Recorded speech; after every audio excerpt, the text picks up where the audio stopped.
Yeah, we've talked a lot. It's an ongoing conversation, but I think we talked a lot about finding him a home, and I do think we want to give him some work at first and see how he reacts to that. He's shown he can play third, so he can play second, he can play in the outfield, but finding a home for him is something that would be really valuable, and so that's something we've talked about. What's been the most difficult part in trying to figure out what's the best position to try and put him at and let him try and just grow? Well, it's hard because some of that is based on his skill set, and some of that's based on our personnel, right? I think he's a very capable second baseman. We have a guy that's won a Gold Glove, and so that's not the spot we're going to put him. I think another team might be able to put him there and have him do that. So I think it's both marrying those things, right? We have two really capable corner outfielders, and so I think that's why some of the conversations around first base make sense because it kind of fits what we need a little bit and fits our needs and potentially his needs. What was his kind of, I guess, feedback? He's open to anything. He's the best kid. He's open to anything. So. We heard first base would be the priority. We just talked about having him play there and work there. I don't he's going to play and get at bats, but it's about just seeing. I think with that position too, you got to put a lot of work in. I think going into a game cold, but I think it's the hard part about first base is that it certainly doesn't require a lot of the things that second base or third base do, but the footwork around the bag, understanding and positioning and things like that, I think can be really challenging. So I think that's a big part of it. So. There's a few top class starting pitchers from Asia. Yeah. Free agent this season. We're well aware of them. Yeah. How deeply have you been tracking them, and a lot. how could they be reinforcement to your rotation if they were? No, the guys are coming over really talented, and we've scouted them heavily. I've gone over to see them, and that's where I'll stop talking. Why was it important to you to scout in person? For me, a lot of it was about getting over there. I think that I hadn't been over in a bit, and just getting an understanding of their culture, their league, and trying, the hardest to get around their facilities, to get around, their upbringing, and have a little bit more empathy. When I've been over there in the past, it's been quick and leaving, and I wanted to spend more time over there to understand that. Because, I was saying earlier with Seiya, he had a great second half. He's unbelievably talented, but there are assimilation challenges, and if I can understand it, and we can bring over a bunch of people with me to understand it, I think we can do a better job of helping them assimilate. So that was a big part of it, because it's a fair question. And I also think there's a respect of going over there and scouting in person. It's you're expressing interest in a player from Japan. The fact that going over there and seeing them in person and trying to understand their surroundings and their team, I think is really beneficial. Is there something to learn from Senga's immediate success in terms of assimilating? I mean, I don't, everyone's different, but throw 98 with a nasty fork. Yeah, right. But do you think that it's easier to assimilate these days for them because? I don't know. It's hard. The ball's different. The mound's different. Yeah. The league is different. The hitters aren't quite as strong. I mean, there's assimilation challenges on both sides. He just did an exceptional job of doing it.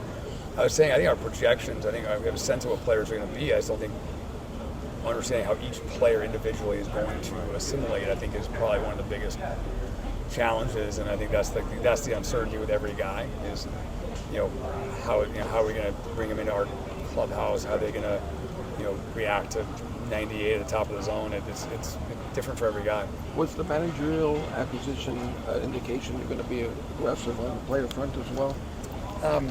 We're definitely heading in the right direction. I thought last year was a real step in the right direction for us, and we have a lot of good major league players, and we've got a lot of good minor league players, and I don't think it was a sign that we're about to be incredibly aggressive, but I certainly, like I said, I think it was nice for me to be able to sell him on where we're going, and I think our future is very bright. But I don't think it was sort of like a starting gun by any imagination. You're only one game behind a team that made the World Series. Does that give you or anybody else an impetus to really try to win 85, 87 games, and I did notice that. Yeah, I was saying yesterday, it makes you realize the value of a win, right? You play all summer long. You play 162 games, and at the end of the whole thing, one or two games could be the separator for having a chance to win the World Series or not. And yeah, it's super frustrating for us when you played as well as we did to fall short and not to sort of throw our hat in the ring in the tournament. I think the last 4 full seasons, the lowest seed in the National League has gone to the World Series, and I don't think that's an accident. I don't think it's going to stop. I think there'll be some year where the best team wins again, but it makes you realize, A, these are the randomness of short series is real, and B, it's how you get there. I think that the team that's healthy at the right time has a really good chance. The team that went to 100 games but banged up at the end doesn't, and so there's a randomness aspect to it, which we all know it's baseball, but then there's also just where are you as a team at that point. And I thought the Diamondbacks, as an example, like Fott stepped up at the end of the year and gave them 3 really good starters. They were healthy. Bullpen was thriving at that time. I think some of the teams that struggle, like Atlanta and the Dodgers, they weren't that healthy. Morton and Fried. Morton wasn't pitching. Fried wasn't himself, and then obviously the Dodgers rotation was not where it was, and so they may well have won 100 games, but it really matters how you enter the tournament. The Baltimore, for example, that's not the same team that won all those games. Losing Bautista really hurt them. And so A, there's randomness, and B, it's are you healthy, and then do you get the breaks you need in the playoffs? But that's why that last seed has a real chance. I know it could vary early in the offseason. Are you getting any sense if the trade market's going to be more robust this winter? I don't have a sense yet. I mean, my gut is it'll be robust, but I think these initial conversations are just team needs. What are you looking for? People might exchange some names, but the reality is that like these, see a lot of deals made on November 10th.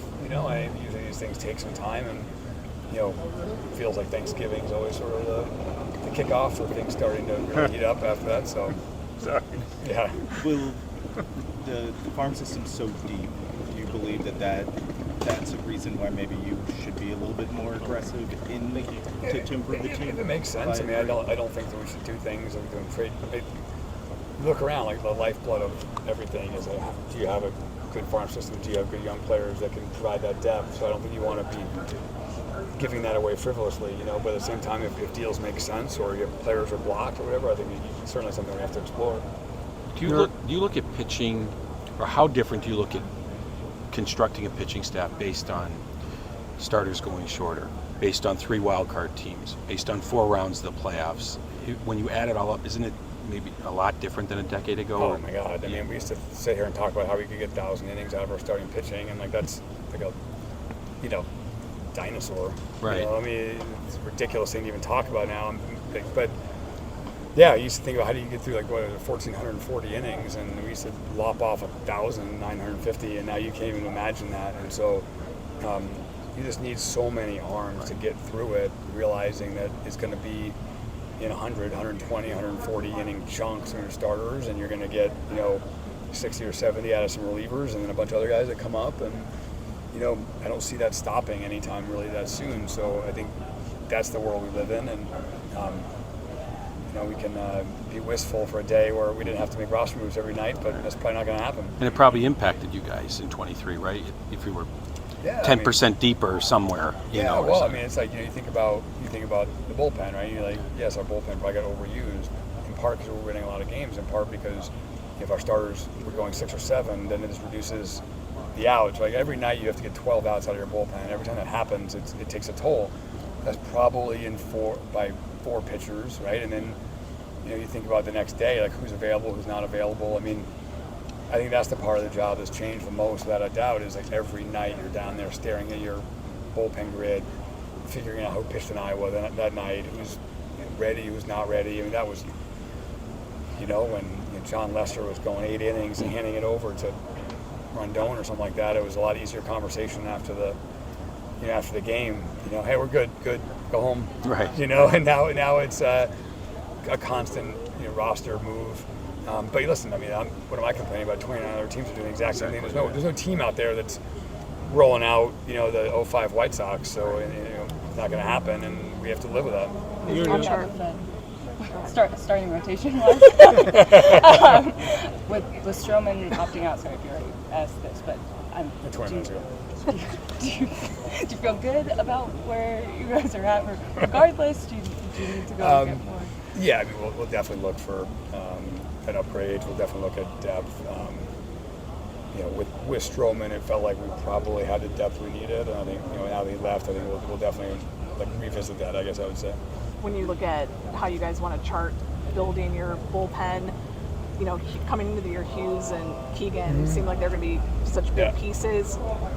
How do you view those two guys? Do you feel like you can count on them? Do they become question marks, and whatever you get out of them is a bonus? Yeah. How do you view, I guess, those guys? We're certainly hopeful, but again, that's sort of the nature of a bullpen, right? Going into the year, you thought Hughes and Cody Hoyer would be back in June, and I think that's going to happen every single year, right? And it's going to happen every team. You're not going to ride with the 4 or 5 guys. You think you're going to have to do that, and that's why when a guy like Merriweather comes in and steps up, it's so valuable. So I think that's what we have to always be looking for.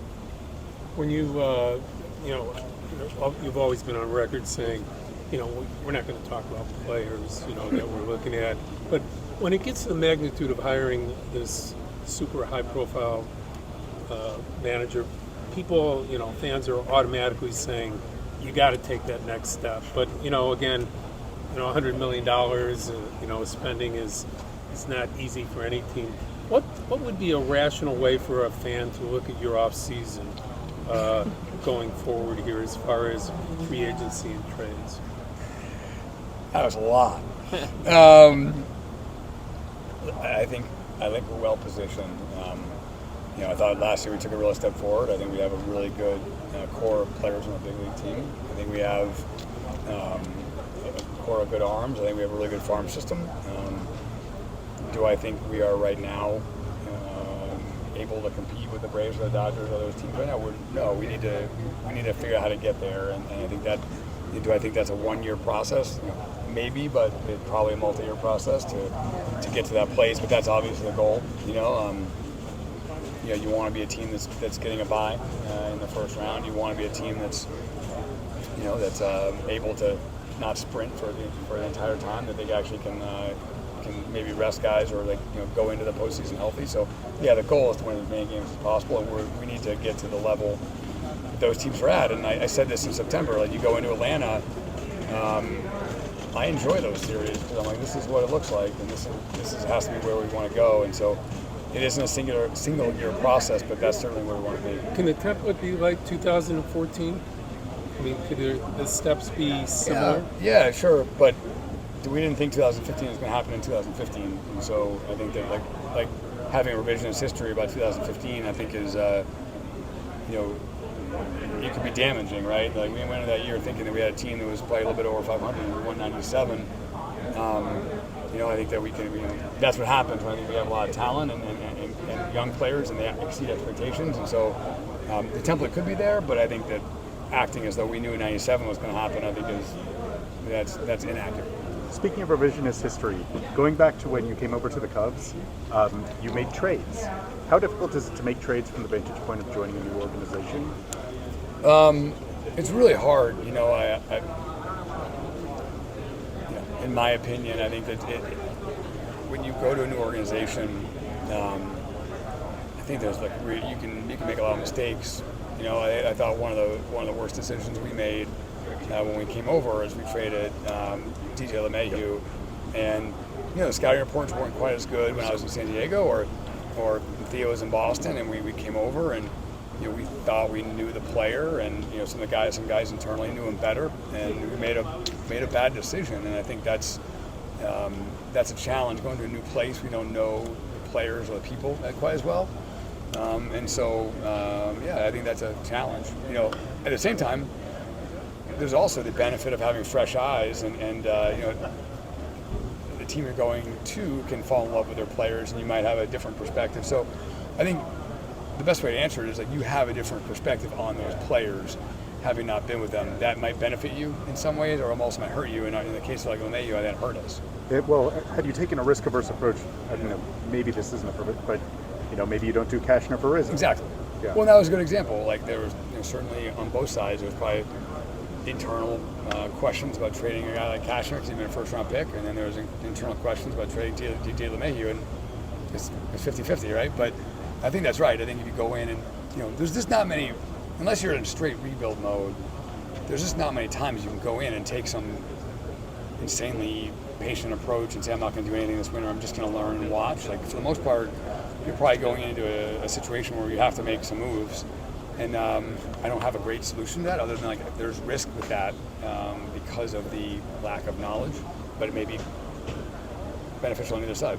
Given the number of teams that are, that look like they're competing, particularly inspired perhaps by seeing an 84-win team in the World Series, how that is going to push more teams to be adding, presumably. How much does that ramp up the importance of trades as a team building? It's a good question. I mean, I think right now we're at a moment. There's very few teams that you would say like are actively rebuilding. Whether that's a cycle or not, I don't know. Right? Like my guess is that like there will be more teams that go into that cycle, not for anything negative or nefarious, just the fact that like there's your cycles, and like we just had a season where there's very few teams doing that. My guess is that as a few more teams make that decision, then it usually adds guys to the trade market. So that would make sense. I couldn't hear the Brazil questions at the beginning. How do you guys plan to fill that role? Do you know yet? I don't even need to. He said, I don't know how. It's me. Exactly. Still talking about it. I mean, I think that we will we'll definitely look outside the organization. We'll also probably promote some people. So, I mean, the truth is, honestly, Brez is probably not going to take one person to replace all of his things he was doing. And so we'll probably look for a multi-pronged approach to replace him. Yeah, remote employees and all. Yeah, there you go. How do you evaluate like the pitching, the impact that he had on? You guys obviously have Steele as a homegrown starter. Yeah. Beyond that, not a ton of homegrown starting. Some really good, some good homegrown relievers as well as guys who you. He made a big impact. I mean, the good thing is that one of his strengths I think is building structures, and I feel like you've got to build structures that are kind of anti-fragile and not just like if one person leaves they fall apart. And he hired a lot of really good people, and I know those people will step up and do a good job. But yeah, he was very impactful in building that up, and I think we're at a very different place as an organization right now because of that. In the process of building that up, like how difficult was it to implement all of that, kind of with him sort of being new in that role and sort of trying to... Going back to like 2019? Yeah, and trying to start turning a ship around. Yeah, I mean, there was a lot of, friction. Certainly had total support from Theo and from me, but like it was hard. He was totally changing a culture that had been there, and also it's a culture that had success, and I think that's challenging. One of the things that was true, we hadn't developed enough pitching. What was also true is that we'd had really good major league pitching, so that was somewhat of a challenge. But he did a great job navigating that, and kind of moved from that to more responsibility. Was that more, I guess, the friction in the sense more from personnel or pitchers themselves, or like just the process? Probably more from personnel, just realizing that we're going to do things differently, and as with any change, there's people that are going to jump on board and say that's great, and there's people that are going to realize it's probably not the best place for them, and it takes time. And change can be hard, and he was changing an infrastructure that needed to be changed. I mean, he did a great job of that because we needed an overhaul at that point, and from top to bottom, I guess our pitching's in a much better place now because he was there. I want to ask you general opinion about Shohei Ohtani. So, is it difficult to have contact? Angels DH? No, I'm not going to comment on that. Yeah. That's a good history question about Shohei. Did you ever get a sense of why he met with you guys all those years ago? They're charming. I mean, I'll be honest. I look back on that. I mean, we had a great meeting. It was, it felt like we prepared a ton. It was a really good dialogue, good conversation. Obviously, he was going to only choose 1 out of 7, but I think about at the time, if I'm not mistaken, that was after 17. We had been at 3 NLCSs in a row, won a World Series. We had things rolling pretty well at that point. I think that it doesn't surprise me. He took a meeting with us, even though I think us and Texas were the only 2 teams that weren't on the West Coast, I think. So I think that was why we were outliers. But it doesn't surprise me given when that happened. We were, like I said, we had it rolling at that point, and I think he was intrigued. Did you feel pretty good about a chance at that time? Yeah, it was hard at the time because thought we were at a pretty big disadvantage not having a DH at that point.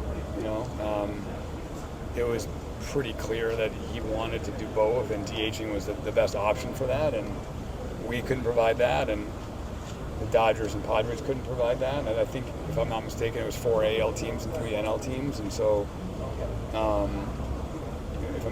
think that's right. I think it was Seattle, San Francisco, LA, Texas, us, San Diego. I think that's right. So yeah, it was 4 NL teams and 3. It was 4 NL teams, 3 AL teams. I thought we were at a big disadvantage because we couldn't offer them the ability to DH. So that, as good as the meeting went, we knew that was always going to be an uphill climb. And at that time, there was definitely a lot of questions about was he hurt or not. I think that I can't remember the details anymore of why or how many innings he had missed at the end of the year or whatever, but there's definitely some questions about was he hurt, would he need Tommy John? And so the ability to DH as opposed to play outfield was certainly something that was discussed at that time. So it doesn't surprise me in the end that he picked an AL team, but wish we could roll back the clock and take a shot at it again. Whatever you projected about him when he came over, what has shocked you maybe the most? I think going back to when he came over and when we met with him, there was 0 questions about his ability on the mound, and that's all borne out. But I feel like the bat questions, there's a lot of questions about, how would things translate, and would he be able to handle inside fastballs and stuff like that, and he proved he could do it. So yeah, there's no question that the offensive part of his game was underestimated. I think the pitching was probably viewed accurately. I think if you go back to that meeting, Did you get any sense of, the fun guy or a personality when you were able to talk to him? No, we had a great meeting, and that was a big part of our meeting was just, realizing that if we had a bunch of people lecturing at him in a different language, that wasn't going to be ideal. And so we kind of had him doing a bunch of different stuff, and he was really engaging and had fun with it. Jed, when you think about the success that you had in bringing Seiya to the Cubs, how much does that inform just your understanding of Japanese players, the market overall, and maybe lead to greater success down the line? I hope we learn a lot, from having Seiya as a player. It's been it's in a great place right now, but the ride hasn't been perfectly smooth the whole time, and I think you learn a lot about the assimilation process during that. And so there's no doubt that what we've learned, with him and Japanese players in the past, I think you only get better and better at helping them assimilate or having structures in place that can allow that. Could you give us a sense of just how important, from a budgetary standpoint, it is pro scouting to have multiple looks by multiple people when players are still playing in NPB? Yeah, well, I think in-person scouting over there is invaluable. You have to do it in person. I think that the games are different, the adjustments are different. I think that having veteran pro scouts over there that can factor those adjustments in, I think is real. With Horner, what have you seen from his defensive? It's almost top of the hour. With Horner in his defensive future, I guess ceiling from the standpoint of what you see from him, how do you see him best get back to your club? He's a great second baseman. I have no doubt he could play anywhere. Really, I'm sure he could go play third and be really good. He's obviously a really good shortstop. I think we put him center field if he wanted to, but now we see him as a second baseman, and having him and Dansby in the middle is an amazing security blanket for us. It helps run prevention so much, helps my emotional stability so much. So yeah, I think we'll probably keep him at second. We all city like the mayor.